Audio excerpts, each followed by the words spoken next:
Boa noite, povo de Deus, boa noite, arautos do Senhor Jesus. Sejam muito bem-vindos a mais um Sola Escritura, essa live que nós fazemos aí de domingo a quinta-feira por volta das 9h30, buscando estudarmos, lermos a palavra de Deus e aprendermos aí através dela como deveremos nos portar no dia a dia, dentro de sociedade, em comunidade, né? Representando aí o nosso Deus diante de todos aqueles que necessitam ainda entender como devem viver de maneira a exaltar e glorificar o nome do Senhor.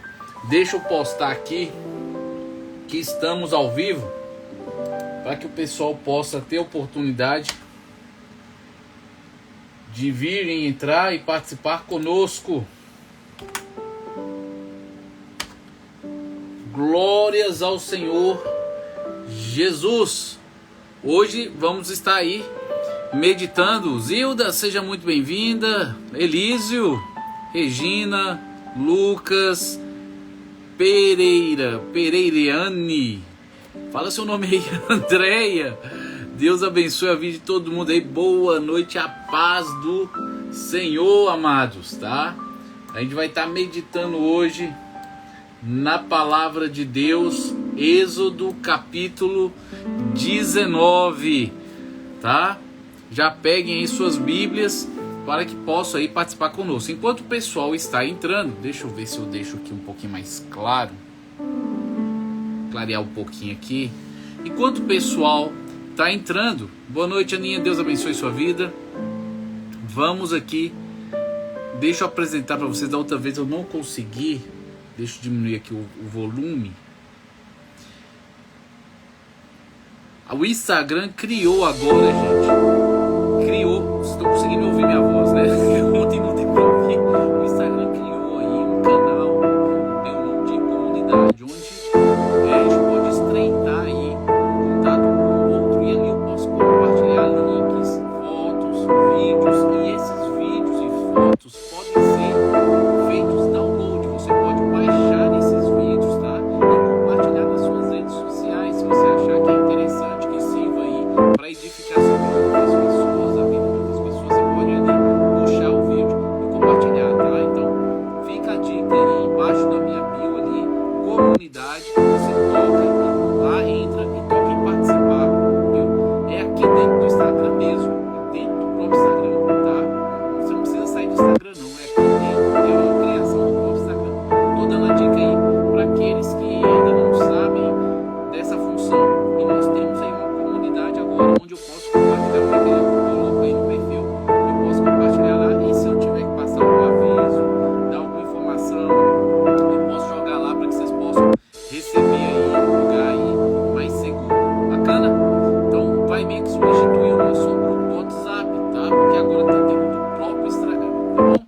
Então vamos voltar aqui, peguem as suas Bíblias, porque nós estaremos aí estudando hoje, lendo e estudando aí Êxodo capítulo 19. Adélia sumida, virou manchete. Como estão as coisas? Fazendo muita limpeza? Aleluias! Quanto tempo? Desaparecida.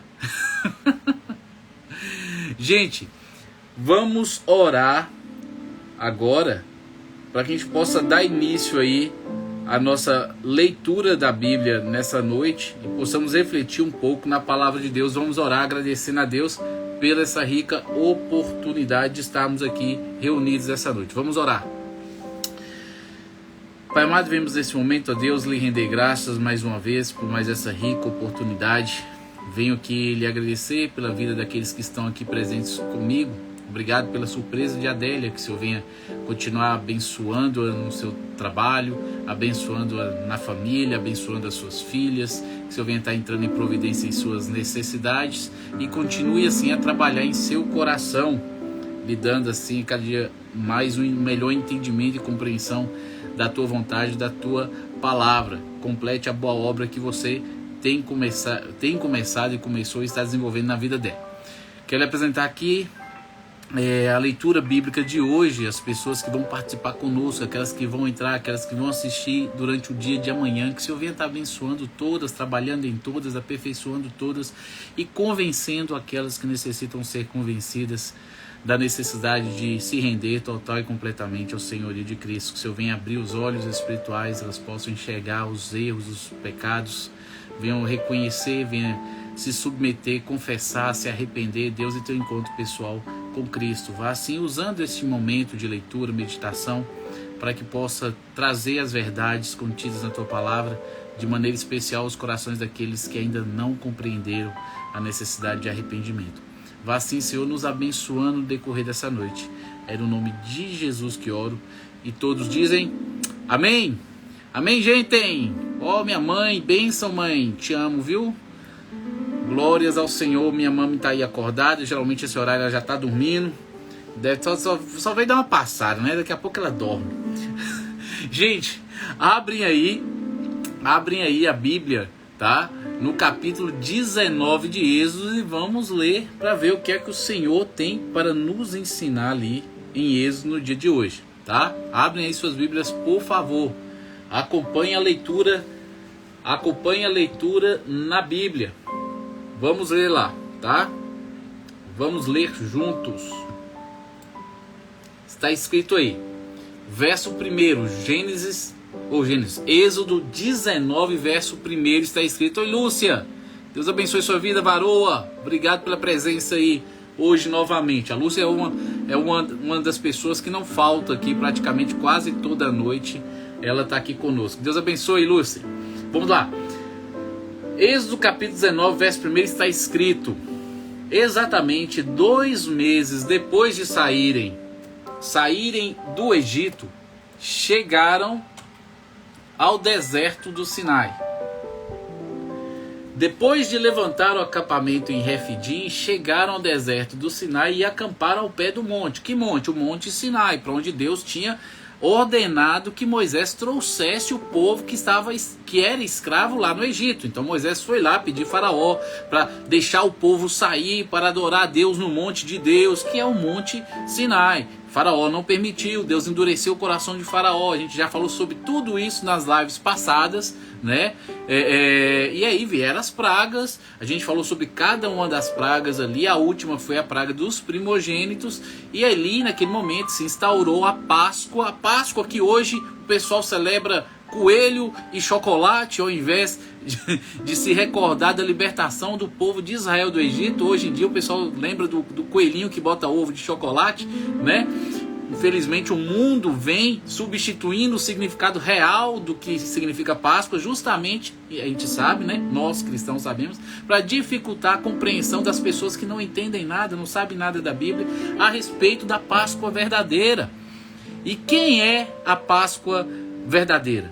Quem é a Páscoa verdadeira? Me responde aí. Quem é a nossa Páscoa de verdade? Quem é? Eu estou fazendo uma recapitulação aqui para aqueles que porventura estão entrando aqui no dia de hoje.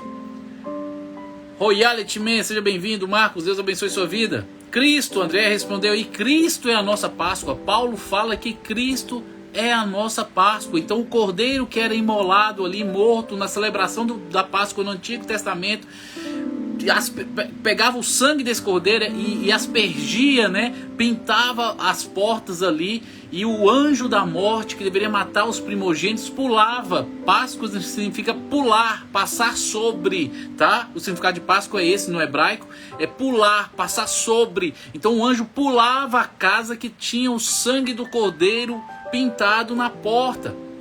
E este sangue pintado na porta aponta para o sangue de Cristo derramado por nós na cruz. É por isso que Paulo, ao escrever as suas cartas, ele diz que Cristo é o nosso cordeiro pascual, porque ele se colocou como cordeiro, morreu por nós, derramou seu sangue por nós para que nós pudéssemos ser salvos e assim a morte não nos alcançasse.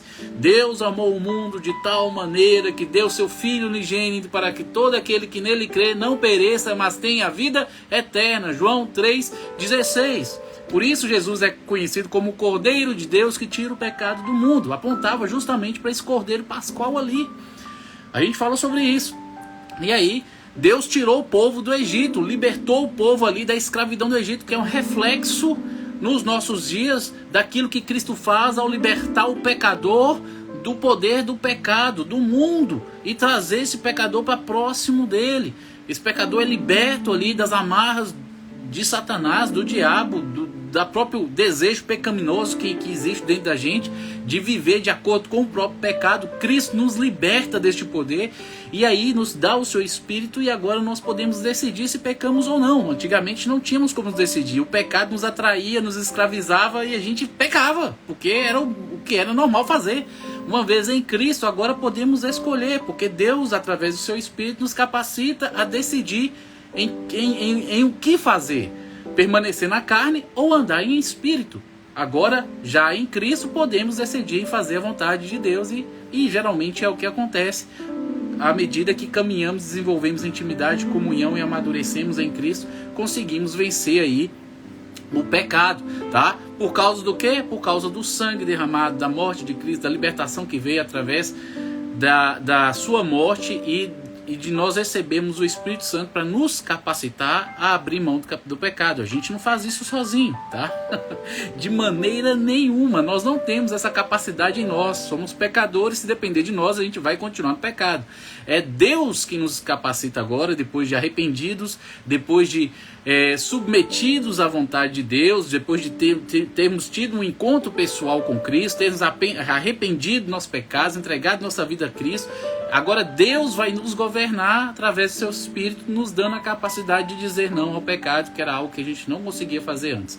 É por isso que quando a pessoa está em Cristo, nova criatura é, as coisas velhas se passaram, eis que tudo se faz novo. É por isso que você tem um amigo, um familiar, alguém, ou até você mesmo, que vivia de uma maneira totalmente e completamente errada, e depois de ter um encontro com Cristo, a pessoa melhora e abre mão de tudo aquilo que o mundo oferece e não sofre com isso.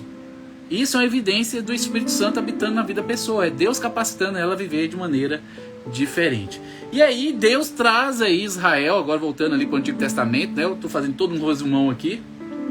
Mas Deus traz ali Israel ali para o deserto, para o Monte Sinai, onde ele vai dar as leis dele. A gente sabe, eu tenho falado, já repito isso aqui várias vezes, tudo que está no Antigo Testamento é sombra. É sombra da realidade que está em Cristo, tá? À medida que eu estiver lendo aqui o Antigo Testamento, vocês vão ver que constantemente eu vou estar apontando para alguma coisa que está no Novo. Eu vou ler alguma coisa que está no Antigo e vou apontar para alguma coisa que está no Novo, porque o Antigo aponta para o Novo. Os sacrifícios aqui promulgados apontam para Cristo. O sacrifício perfeito foi concretizado em Jesus. O Antigo serviu de aio, tá? Foi como se Deus usasse o Antigo Testamento para poder nos ensinar, nos conduzir, como se pegasse pela mão e levasse até Jesus. E agora, diante de Jesus, você tem que tomar uma decisão, tá? Então eu sempre vou ligar o Antigo com o Novo, porque o Antigo é sombra. Sombra. Quando você bate uma luz em você e aí você olha para trás, você vai ver uma sombra atrás. A sombra é um reflexo de você que está à frente. O Antigo Testamento é a sombra. Você é o Novo Testamento, é Cristo, né? O Antigo Testamento é a sombra, o Novo Testamento é Jesus, tá? Então tudo que está no Antigo aponta. Coloca isso na cabeça que fica muito mais fácil de interpretar a Bíblia. Se você lê o Antigo Testamento com a lente de que ele aponta para Jesus. Ele aponta para Jesus. O foco é Cristo, a vinda de Cristo, a morte de Cristo, a ressurreição de Cristo. O concretizado projeto de Deus de salvar a humanidade através de Cristo. Se você lê o Antigo Testamento olhando para Jesus, vai ficar fácil de você interpretar o Antigo Testamento. Agora, se você quiser caçar qualquer outra coisa, você vai ficar perdido. Perdido, completamente perdido. A paz do Senhor, varão. Muito feliz aí, amado, por sua participação. O Fábio também está aqui. Deus abençoe a vida de cada um de vocês. Obrigado aí pela presença. Isso aqui são uns coleguinhas aí que jogam um joguinho comigo aí online. Eles falaram, me manda aí o link no grupo que a gente quer entrar na live que você faz. E é assim, amados. A Bíblia fala para a gente poder fazer tudo para a glória de Deus, né? Até brincar no momento de entretenimento a gente brinca, a gente se diverte, mas a gente cria oportunidade de criar relacionamentos, se relacionar com as pessoas, conhecer as pessoas, desenvolver algum tipo de amizade e de alguma maneira, em algum momento, tentar apresentar para essas pessoas a realidade de Cristo Jesus, né? Os amados aí me pediram o link, não foi nem eu que ofereci, né? Deus vai trabalhando no coração deles, a curiosidade falou mais alto. Será se é curiosidade? Eu creio que não, né? Mas vocês estão entrando aí, pega a Bíblia. Se você tem uma Bíblia em casa, pega a Bíblia, abre em Êxodo capítulo 19, que a gente está no verso 2 ainda. A gente vai ler o capítulo 19 todo e falar a respeito dele hoje. Pega aí sua Bíblia e abra e leia. Se você não tiver uma Bíblia, você tem um celular, né? Não sei se é porque você está assistindo a live, né? Então fica difícil. Se tiver outro celular, pega a Bíblia em outro celular, abra, né? Porque hoje você acha a Bíblia de graça através da Google Store ou da Apple Store, aí você consegue achar. Vamos lá pro verso 3. Eu fiz um resumão aqui do que a gente falou, por que a gente falou e por que a gente está estudando e lendo tudo por causa de Cristo, do sacrifício de Cristo, né? A gente está querendo compreender o antigo porque ele aponta para Jesus, para aquilo que se cumpre em Cristo Jesus. Então vamos pro verso 3 aqui agora, tá? Verso 3 está escrito assim: então Moisés subiu ao monte para apresentar-se diante de Deus. Lá de cima o Senhor o chamou e disse: transmita esta mensagem à família de Jacó. Anuncia aos descendentes de Israel. Por que Deus focou e falou família de Jacó? Moisés está lá, Moisés está com o povo de Israel, tirou do Egito, está lá no meio do deserto, está indo receber ali os 10 mandamentos lá no Monte Sinai. Deus vai entregar as tábuas dos 10 mandamentos para Moisés, e aí Deus manda que Moisés desça e fale, entregue a mensagem à família de Jacó. Por que ele falou família de Jacó? Quem foi Jacó? Vocês que já estão aí há um bom tempo, já acompanham a gente desde Gênesis, né? Desde 1º de janeiro a gente está aqui fazendo live. A gente passou por Jacó lá, Abraão, Isaac e Jacó. Nós passamos por ele, vimos o que aconteceu com ele. André colocando: pro meu celular está quebrado, por isso não estou usando o Zap. Depois falo com você. Tudo bem, André, pode ficar em paz, viu? O importante é que você está aqui, viu? Não preocupa com esse negócio, em nome de Jesus. As promessas foram dadas para Abraão. Em Abraão seriam benditas todas as famílias da terra. E Deus depois transmitiu isso para Isaac. E por fim Deus entregou a mesma promessa para Jacó, né? Abraão teve Isaac, Isaac teve Jacó e Deus transmitiu para Jacó. Jacó, em um dado momento, lá em Gênesis a gente viu, Deus mudou o nome dele para Israel. Israel, o nome dele deixou de ser Jacó, passou a ser Israel. Depois o filho dele, José, foi vendido para o Egito e anos depois se tornou o governador do Egito. Veio fome e todos ali procuraram ajuda de José, que era governador do Egito, e dessa forma a família de José teve um reencontro com ele, e José trouxe Israel, que é o pai, Jacó, né, o pai de José, trouxe Israel, Jacó, é a mesma coisa, para o Egito. E ali a família de Israel cresceu e se tornou a nação de Israel, que 400 anos depois foi escravizada pelos egípcios. E esta nação que agora é liberta por Deus através das pragas ali, daqueles sinais, aquelas maravilhas que Deus faz no Egito, ela é liberta dali da escravidão do Egito e levado para o deserto, para o Monte Sinai, para receber a lei de Deus lá no deserto. Então, quando Deus fala, transmite essa mensagem para a família de Jacó, ele quer que Moisés se recorde de onde tudo começou. Começou de Abraão. Deus separou Abraão, mandou Abraão sair do meio da parentela dela para um lugar para onde ele iria mandar, e depois Deus prometeu para ele que daria para ele a terra de Canaã, que é para onde hoje os israelitas estão caminhando, estão atravessando o deserto para receber a promessa que Deus deu para Abraão centenas de anos antes, tá? A gente tem que estar com esse resumo da história toda aí na cabeça. E é por isso que ele traz à tona aqui a recordação.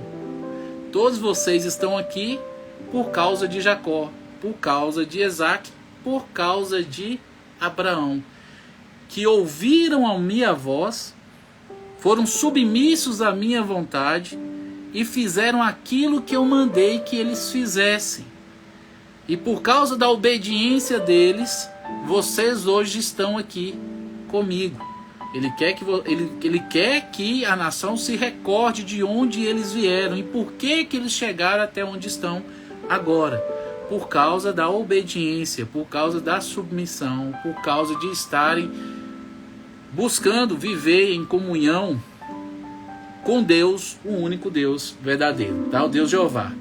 Então, verso 4.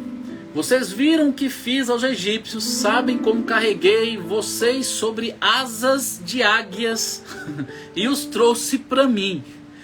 Quando ele faz essa analogia, né? Vocês viram o que eu fiz com os egípcios. Vocês estão recordando das pragas que eu fiz lá, das maravilhas que eu fiz lá nos egípcios. Sabem como eu carreguei vocês sobre asas de águias. Dá a entender, parece, que todo o percurso, desde ali, do início da escravidão do povo ali, até aquele momento que eles estavam no deserto, que o percurso ali foi suave, foi tranquilo. Não aconteceu nada de ruim com os israelitas durante todo esse tempo que eles ficaram no Egito e durante a libertação deles do Egito, não aconteceu nada de ruim com eles. Foi assim? A gente percebe que não. Muitas aflições eles passaram, né?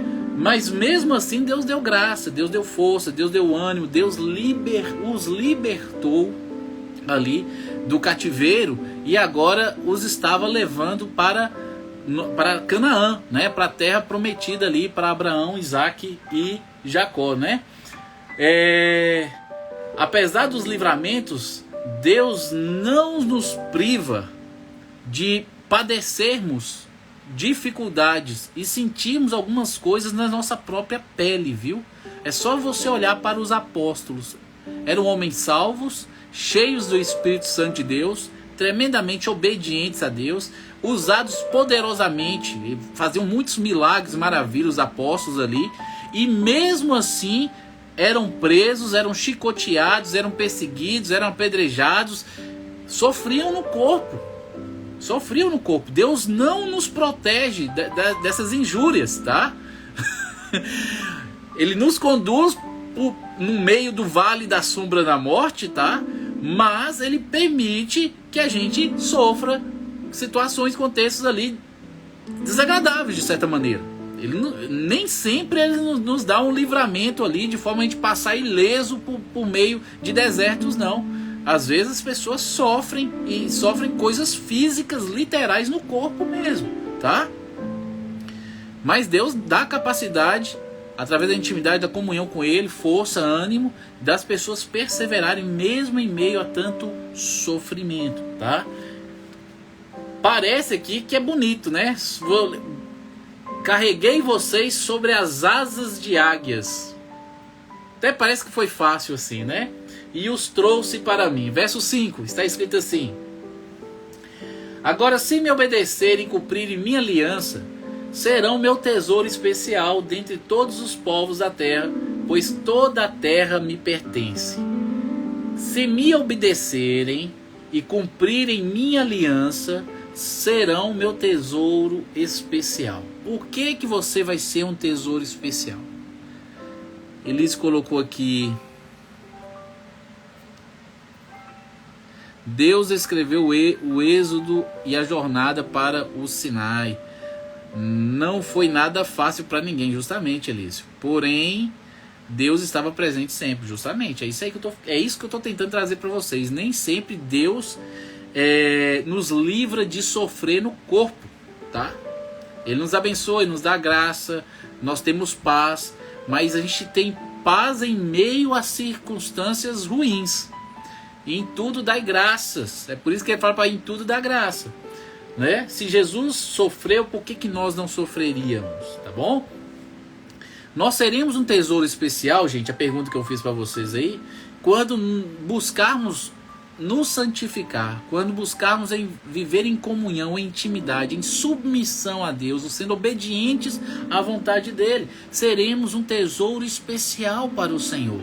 Isso acontece quando a gente vive em santidade. Isso acontece quando a gente vive lutando, né? Através da força que Deus nos dá contra o pecado, tá? Então ele mesmo falou: se me obedecerem, se cumprirem minha aliança, serão meu tesouro especial. Deus quer que sejamos esse tesouro especial. Que através desse contexto aí, né, de ser distinto, separado, diferente, é onde a presença dele é notada, ele é notado. É quando a gente está em intimidade, em comunhão, e se torna esse tesouro peculiar, diferente, atípico. As pessoas olham pra gente e o nosso comportamento não faz sentido. Não faz sentido.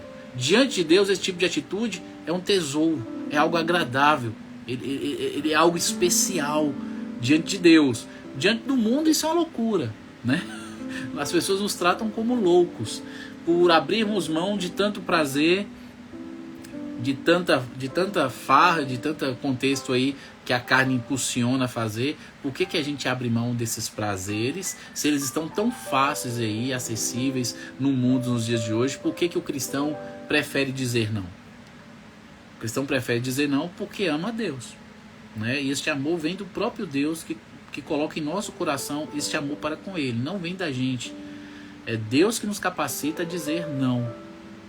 A evidência que um cristão é um cristão verdadeiro é que ele consegue dizer não, sem sofrimento, sem dor, sem ficar triste. Muito pelo contrário, há paz, há regozijo, alegria, contentamento em viver em santidade.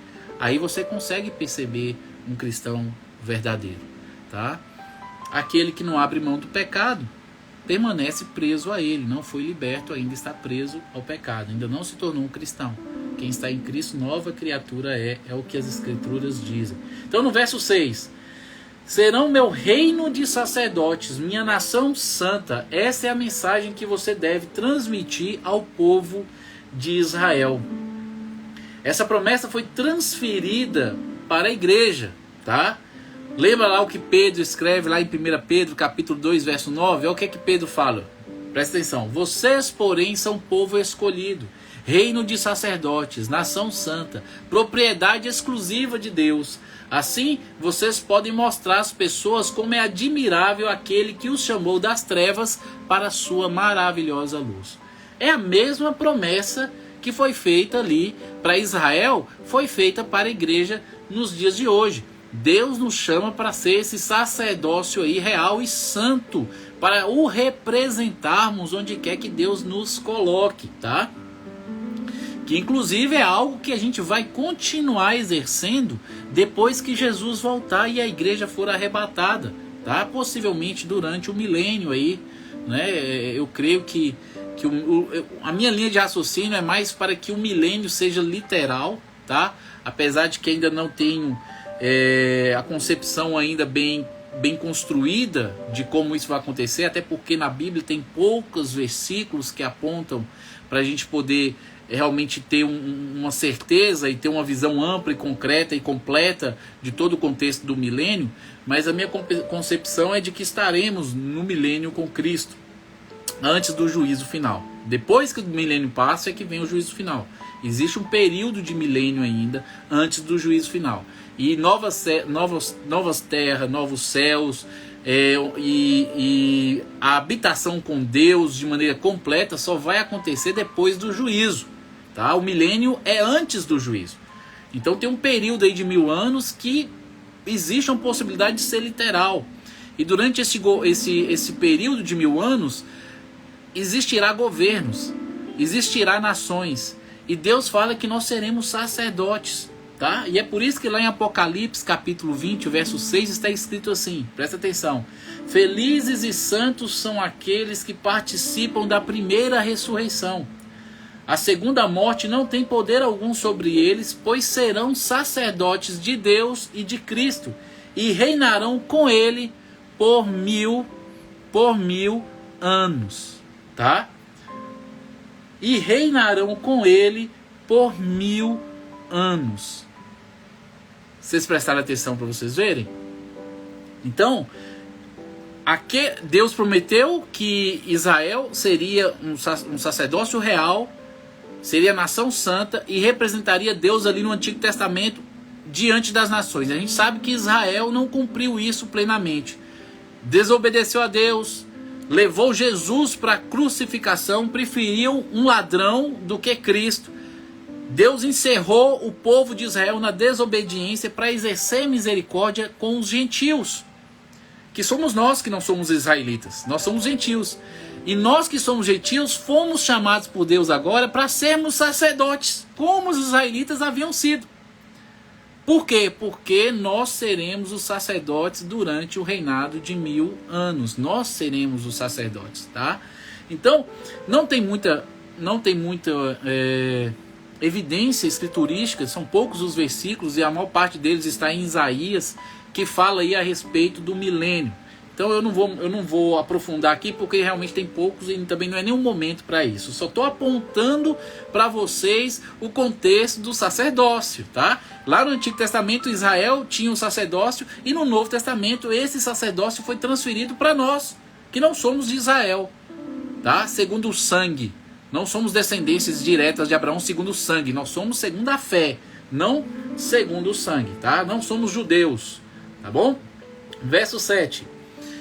Adélia, muito obrigado aí pela doação, viu? Eu vi que você fez uma doação para mim, apareceu o aviso aqui, que Deus abençoe de sobremaneira a sua vida, multiplique aí, né, grandemente sobre sua vida aí, essa semente plantada aí no meu ministério, né? A Adélia foi uma colega de trabalho que caminhou comigo aí, viu parte da minha jornada com Deus, presenciou, viu no dia a dia, tanto dentro do trabalho ali, né, quanto nas redes sociais.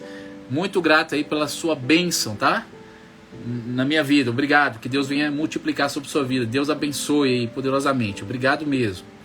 Voltando aqui, gente, verso 7, André colocou se obedeceu, não tá certo, já colocou. Verso 7, Moisés voltou do monte, convocou os líderes do povo e lhes comunicou tudo o que o Senhor havia ordenado. Todo o povo respondeu em uma só voz: faremos tudo o que o Senhor ordenou. E Moisés comunicou ao Senhor a resposta do povo. O povo disse que seria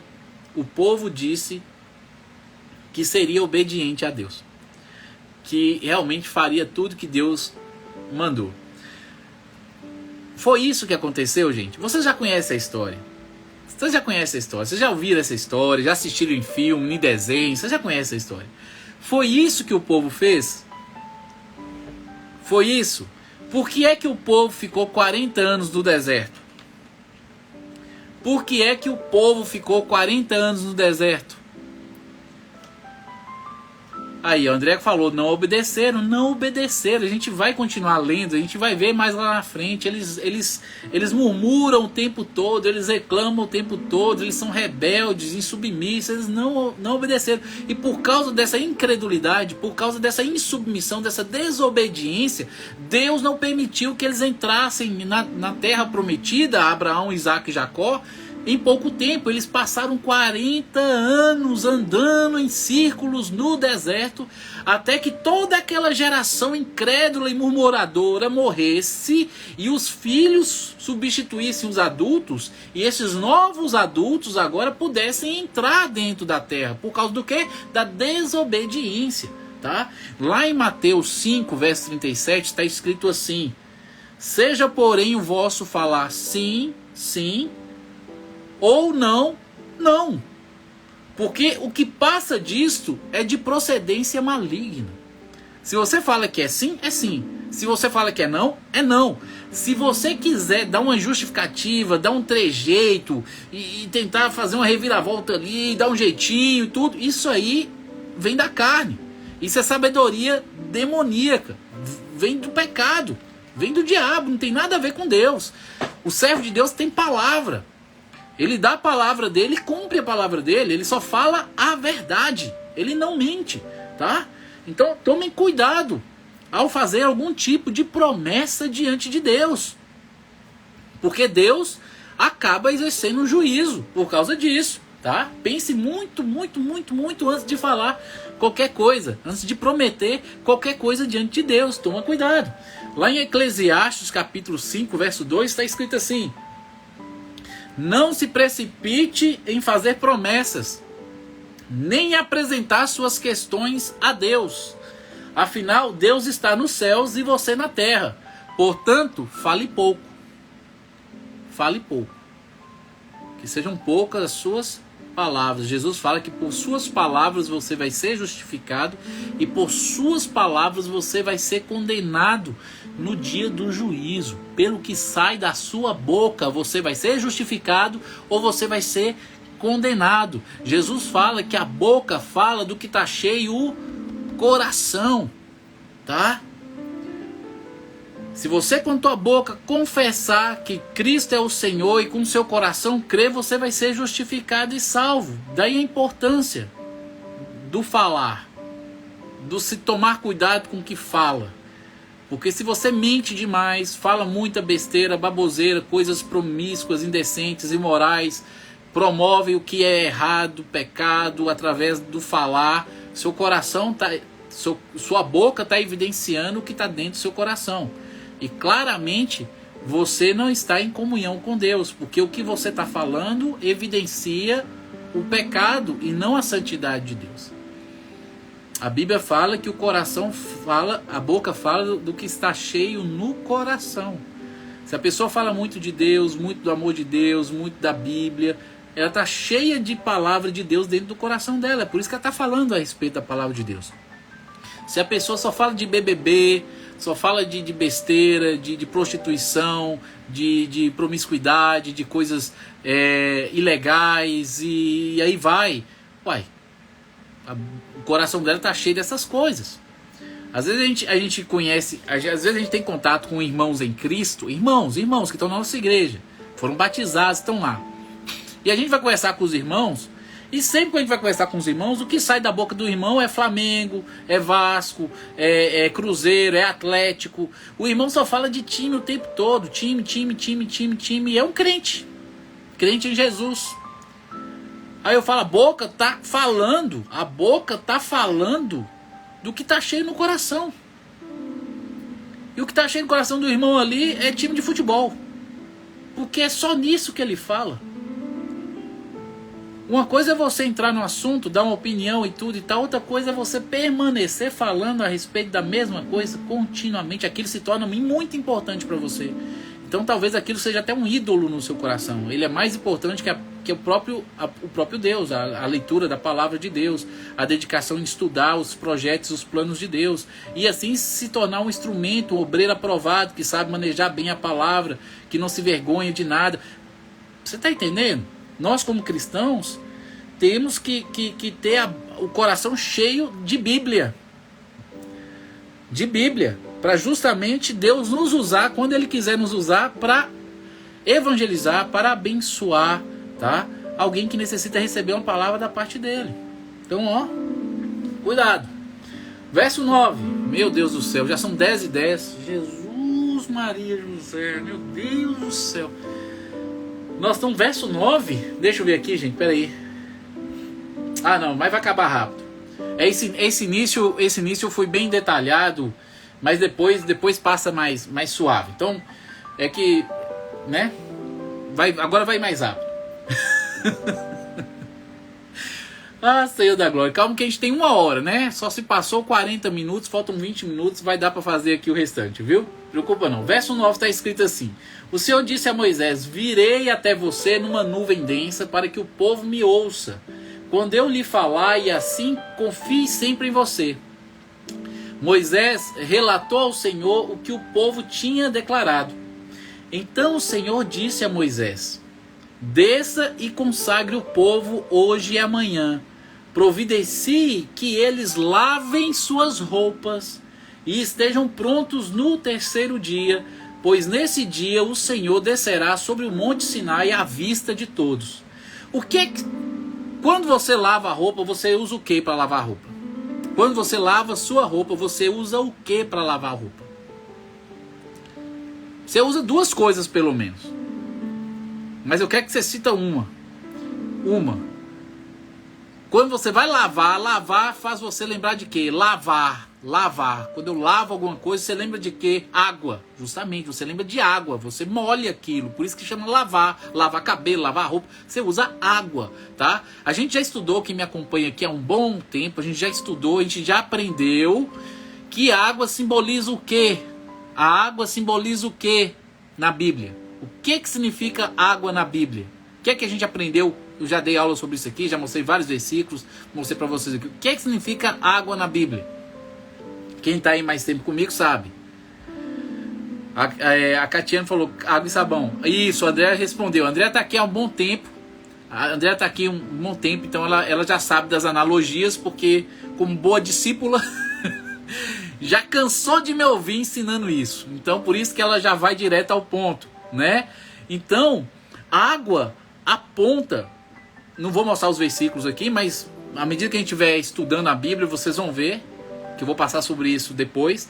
A água aponta para a palavra de Deus. Lá em Salmos fala, como o mancebo purificará o seu caminho, como o jovem purificará a sua vida, observando este caminho em conformidade com a sua palavra. Então, ele vai purificar a vida se ele observar a palavra. Então, a água ali é a palavra. Tá? É um dos versículos que eu uso para poder mostrar para você que água significa palavra. Então Deus está falando aqui para lavar suas roupas. Claro que naquela época era lavar as roupas mesmo, tá? Era pegar as roupas e chegar limpo diante de Deus com as roupas cheirosas, limpa. Só que eu estou pegando aqui, estou espiritualizando aquilo que era literal, físico lá. Que eu falei com vocês que no Antigo Testamento é sombra, mas quer apontar para alguma coisa espiritual do Novo. Deus quer que a gente chegue diante da presença dele, sendo obediente à palavra dele. Porque aí a palavra dele vai nos purificar de todo pecado. À medida que a gente é obediente à Bíblia, a gente segue a Bíblia, coloca em prática a Bíblia, a gente abre mão, a gente muda o nosso comportamento, as nossas ações, e começamos a viver de maneira que agrada a Deus, de maneira que concorda com a santidade de Deus. A gente abre mão do pecado. Quando a gente é obediente aos mandamentos bíblicos, a gente não peca. E aí Deus está falando assim, manda o povo chegar aqui tomado banho, né, com as roupas limpas, tá? E o foco aí para os nossos dias é que Deus quer que nos aproximemos dele com a vida consagrada a ele, em submissão a ele, sendo obediente a ele, colocando em prática a vontade dele, que está ali na Bíblia, tá? E ele fala, estejam prontos, estejamos preparados, tá? Em vigilância constante. Verso 12. Marque um limite ao redor de todo o monte e avise o povo, tenha cuidado, não suba ao monte, nem mesmo toquem o limite. Quem tocar o monte certamente morrerá. Então, Deus impõe limites à nossa vida cristã, até mesmo para a gente não morrer. Né? Os limites são os mandamentos dele. Ele coloca os limites e avisa para a gente não tomar cuidado para não transgredir esses limites. Os limites são os mandamentos que estão na palavra, as ordens que estão na palavra, a vontade de Deus que está na palavra. Qualquer um que transgride isso aí, atravessa os limites, morre. Morre. Espiritualmente morre. Verso 13. Ninguém põe a mão na pessoa ou no animal que ultrapassar o limite. Antes, apedreje-o ou atravesse-o com flechas. Misericórdia. Olha para você ver. É para certificar que morreu mesmo. Porque literalmente Deus já matava a pessoa quando ela atravessava o limite ali. Se alguém atravessasse, Deus já matava ela, só ele sozinho ali. Ele matava ela. Mas ele manda o povo jogar pedra ainda, para certificar de que a pessoa estava morta. E a gente sabe que no Antigo Testamento o pecado produzia a morte literal. Ali era literal, mas hoje é espiritual, tá? Hoje é espiritual. Então, tomem cuidado, não brinquem com o pecado, porque o salário do pecado é o quê? Coloquem para mim, escrevem aí, o salário do pecado é o quê? Olha lá, Sidilene tá falando que tá lavando a roupa agora. Entrou na hora certa, hein, Sidilene? Eita, você tá sumida, viu? Ah, Senhor da glória. Mas Moisés desceu do monte e foi até onde o povo estava e os consagrou providenciou que lavassem suas roupas e lhes disse: preparem-se para o terceiro dia e até lá não tenham relações sexuais. É uma coisa atípica, tá? Deus nem sempre pede isso, não. Nem sempre Deus pede isso. Até porque entre casados não é pecado ter sexo, tá? Muito pelo contrário, deve-se ter sexo, muito sexo. Então assim, mas era um momento de consagração, era um momento especial, era um momento atípico, diferente. Por causa disso, Deus pede para eles se separarem total e completamente. Isso é consagração, tá? Consagração. Tô vendo que vocês estão aí. O salário do pecado é a morte, justamente. Parabéns, Andréia. Parabéns aí, Adélia. Estão lembrando direitinho do que está escrito na Bíblia. Mas o dom gratuito de Deus é a vida eterna por meio de Cristo Jesus. Amém. É o que Paulo fala lá, concretizando aí a frase. Era um momento especial, era um momento de cerimônia aí, como ele está colocando, né? Não é todo dia que a gente vê a presença de Deus se manifestar de maneira visível diante de nós, não. Esse é um momento único. Dá para poder abrir mão do sexo nesse dia, não dá não? Verso 16. Na manhã do terceiro dia houve estrondos de trovões e clarões de raios, e uma nuvem densa envolveu o monte. Um toque longo de trombeta ressoou, e todo o povo que estava no acampamento tremeu. Moisés conduziu o povo para fora do acampamento ao encontro de Deus, e todos pararam ao pé do monte. O monte Sinai estava todo coberto de fumaça, pois o Senhor havia descido em forma de fogo. Nuvens de fumaça subiam ao céu, como de uma imensa fornalha, e todo o monte tremia violentamente. Enquanto o barulho da trombeta aumentava, Moisés falava, e Deus respondia com voz de trovão. O Senhor desceu sobre o topo do Sinai e chamou Moisés para o alto do monte, e ele subiu. Verso 21. Então o Senhor disse a Moisés: desça e alerte o povo, que não ultrapasse o limite para ver o Senhor. Do contrário, muitos morrerão. Verso 22. Até mesmo os sacerdotes que se aproximam do Senhor deverão purificar-se, para que o Senhor não os destrua. Tá? Papel dos sacerdotes ali, realmente viver de maneira consagrada. Tinha todo umas regras que depois Moisés vai implementar aí, que os sacerdotes tinham que respeitar para poder entrar ali no lugar santo e poder oferecer o sangue do sacrifício feito lá no altar. A gente vai estudar sobre isso quando chegar o momento, tá? Eu acho que no livro Levítico fala sobre isso, Deuteronômio também. A gente vai estudar e vai falar sobre isso. Eu acho que Êxodo também fala um pouco, tá? Vamos lá, verso 23. Tá terminando, viu, gente? Moisés respondeu ao Senhor: mas o povo não pode subir ao monte Sinai. Tu já nos advertiste.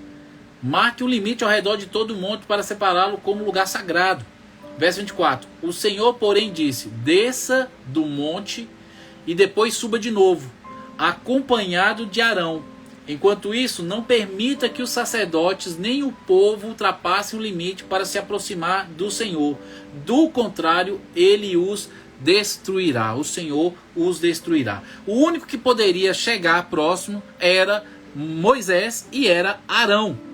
Se vocês lembrarem, Moisés, quando foi chamado por Deus ali na sarça ardente, quando Deus falou que ele era o grande eu sou o que sou, né? E falou o seu nome, e Moisés falou que era pesado de língua, que não conseguia falar, e ele falou assim: não, chama seu irmão, você será Deus e seu irmão será o profeta, tá? Você será Deus e seu irmão será o profeta. Então Deus separou os dois de maneira especial para representá-lo aí naquela missão de libertação do povo do Egito. E quando chega aqui, Deus chama Moisés e chama Arão, porque Moisés continua nesse papel de Deus ainda neste momento, tá? E Arão vai assumir a responsabilidade de ser o sumo sacerdote. O sumo sacerdote que vai entrar na presença de Deus uma vez ao ano, levando o sacrifício para expiação, É a expiação de todo Israel. Arão vai se tornar o sumo sacerdote. E quem é o nosso sumo sacerdote hoje? Quem é o nosso sumo sacerdote hoje?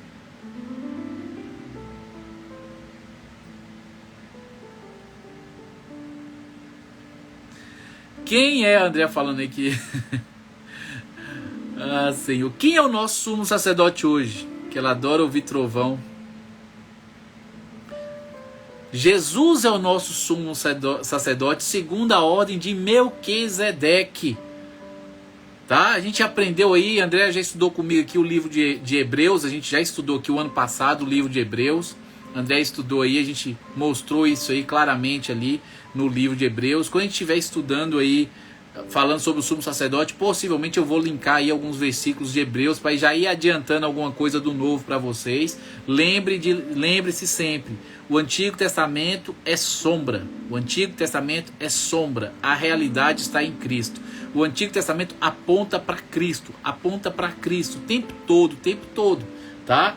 Então aqui Arão foi chamado porque ele vai se tornar o sumo sacerdote. E o sumo sacerdote aponta para o sacerdócio que Cristo exerce, segundo a ordem de Melquisedeque, que é eterna, tá?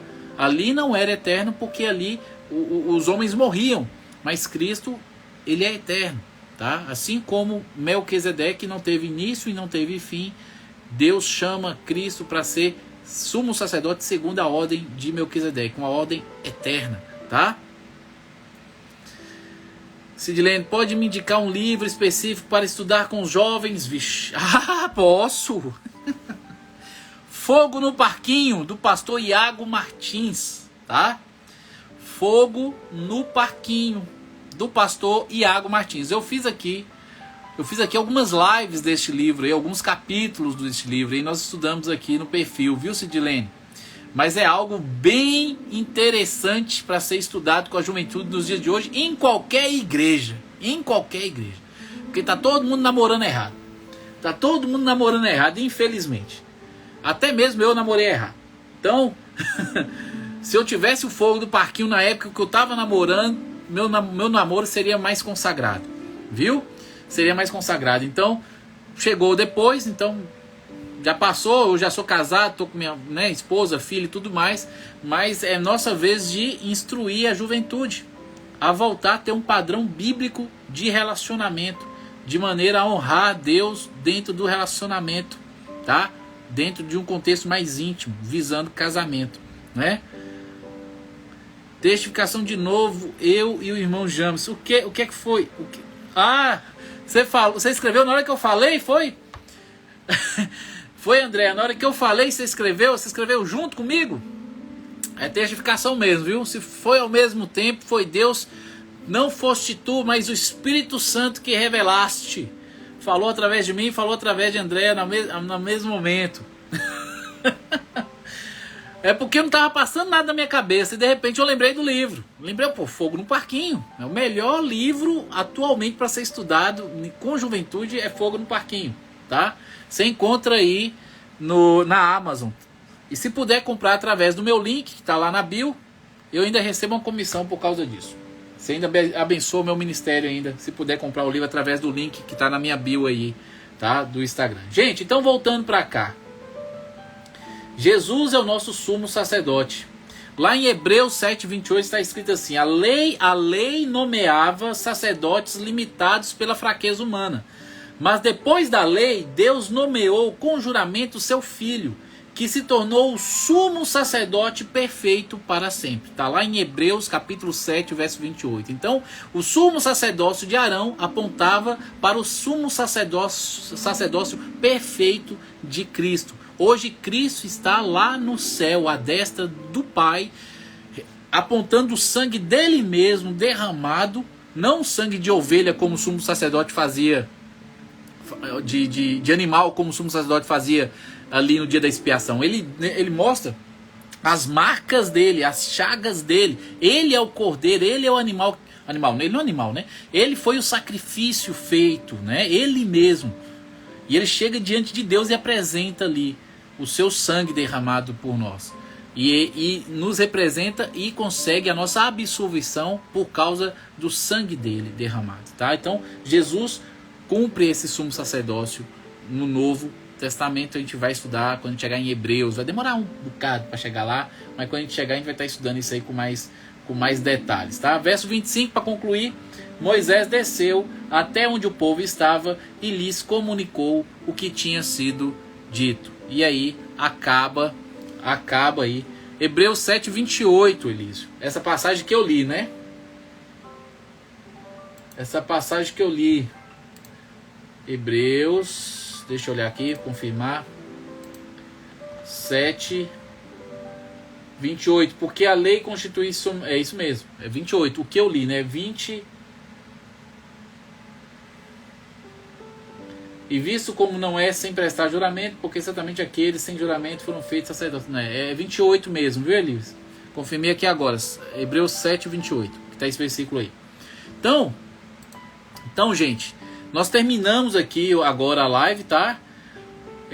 Amanhã, infelizmente, não vou poder estar aqui na live amanhã.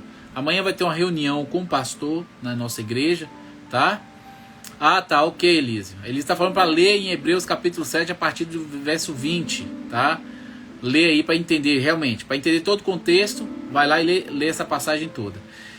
Então amanhã não vai ter live, porque amanhã eu tenho uma reunião, né? No sábado aqui, agora vai ter aí o concílio, o pastor quer conversar comigo e com o irmão Generino ali, quer ter uma reunião conosco, então a gente vai estar ali com o pastor amanhã à noite, e aí não tem hora para terminar essa reunião. Então, não vai ter como ter a live amanhã, tá? Então já estou avisando aqui. Então vocês ficam para ler Êxodo capítulo 20, leiam Êxodo capítulo 20 para quarta-feira, né? Hoje é segunda, amanhã não vai ter, para quarta-feira. Leiam Êxodo capítulo 20 para a live de quarta-feira, tá? Por favor, leiam Êxodo capítulo 20 para a live de quarta-feira. Não se esqueçam, amanhã não vai ter live, tá?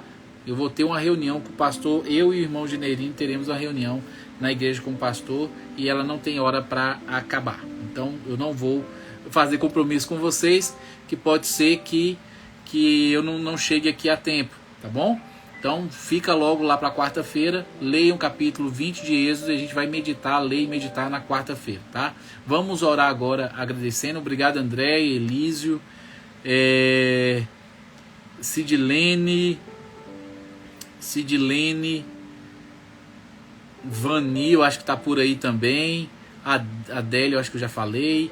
Deus abençoe a vida de cada um de vocês. Muito obrigado aí pela presença, tá? Estamos terminando a nossa live. Vamos orar só concretizando. Daiane, você chegou tarde hoje. Olá, minha mami ficou até o final. Amém, mãe? Beijo, saudades. Vamos orar agradecendo a Deus por mais uma live. Pai amado, aqui estamos, viemos lhe render graças, Senhor, por mais esta rica oportunidade. Obrigado pelo cuidado que o Senhor tem tido para conosco no dia a dia. Obrigado por essa oportunidade de estudo e meditação e reflexão da Tua Palavra. Então que o Senhor continue assim trabalhando em nossos corações, revelando assim a Sua vontade sobre nós. Tenha assim misericórdia dos nossos pecados, dos nossos erros. Continue trabalhando, nos convencendo, nos aperfeiçoando, promovendo a sua santidade em nossa vida, pois nada podemos fazer sem tua ação em cada um de nós. Então venha nos aperfeiçoar, venha nos capacitar a viver de acordo com a sua vontade. Quero lhe apresentar aqui cada uma das pessoas que estão aqui presentes. O Senhor sabe da necessidade de cada um, você sabe dos projetos que elas têm e dos seus projetos na vida dela. Que o Senhor venha promover aí, Senhor, a compreensão a respeito daquilo que o Senhor tem. Se porventura não estiver de acordo os projetos dos teus servos, que o Senhor venha trazer existência e venha convencê-los da sua vontade, e eles venham dar lugar, Senhor, para ser instrumentos e permitirem que o seu propósito venha à existência.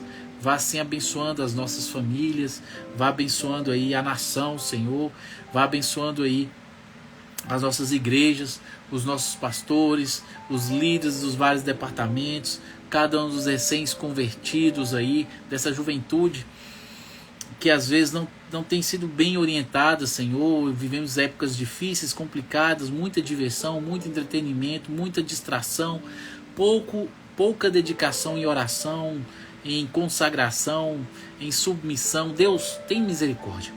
Vá levantando seus servos aí, pessoas firmadas, alicerçadas na tua palavra, que tenham sede e fome de uma intimidade cada vez mais profunda contigo aí, para que possam ser aí, quem sabe, um farol em meio a essa tempestade de corrupção moral que a gente tem vivido neste mundo e até mesmo nas igrejas.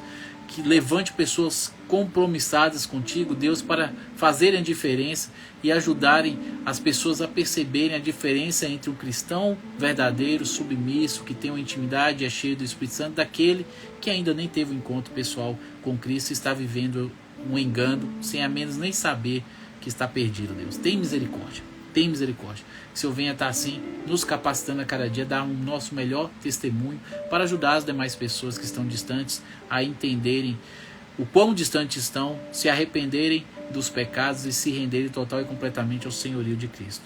Obrigado pela presença e pela vida de cada um daqueles que estiveram aqui, passaram por aqui, daqueles que vão assistir a live. Que o Senhor venha abençoar a todos, Deus. Eu quero apresentar a vida da minha esposa, da minha filha, o concílio que está chegando, a vida do irmão Gineirinho, a minha vida, os pastores que estão vindo para o concílio. Que a sua vontade seja feita naquele momento, ó Deus. Se for o tempo do Senhor para a minha vida, que assim seja. Se não for, que assim seja da mesma maneira. Vivo para trazer à existência a sua vontade sobre essa terra, Deus. Faça de mim o que o Senhor quiser. Obrigado, Deus, por essa noite. Obrigado por essa live. Obrigado pelas pessoas que estiveram. Obrigado, Deus. Só tenho que lhe agradecer por tudo. É no nome de Jesus que oro. E todos dizem amém. Olá. Vani colocou aí, ó. Vani sempre no final ela vai colocando um bocado de coisa. Trabalhando e lhe ouvindo. Amém, Vani. Deus abençoe sua vida. Esposo, trabalho, família, nação. Gente, um grande abraço, tá? Vou sentir falta de vocês, mas nos vemos na quarta-feira, tá bom? Na quarta-feira nós estamos aqui com Êxodo capítulo 20. Eu acho que é o capítulo onde os 10 mandamentos são entregues, se eu não me engano. Eu não li ali ainda, né? Porque eu só leio o capítulo e paro. Estou fazendo a sequência de acordo com as lives. Tá? Eu não estou adiantando não. Mas eu acho que é o capítulo que os 10 mandamentos são entregues, no capítulo 20. Então, leia aí, porque a gente vai ter muito o que falar a respeito ali, aprender, né? E vejo vocês aí na quarta-feira. Obrigado pela presença de todo mundo. Um grande abraço, viu? A todos. Nos vemos na quarta. E entre aí na comunidade. Entra na comunidade lá, viu? Não esquece de entrar nessa comunidade aqui, gente, ó. Tá onde tá o risco aí, ó. Entra aí nessa comunidade, por favor, quem não entrou.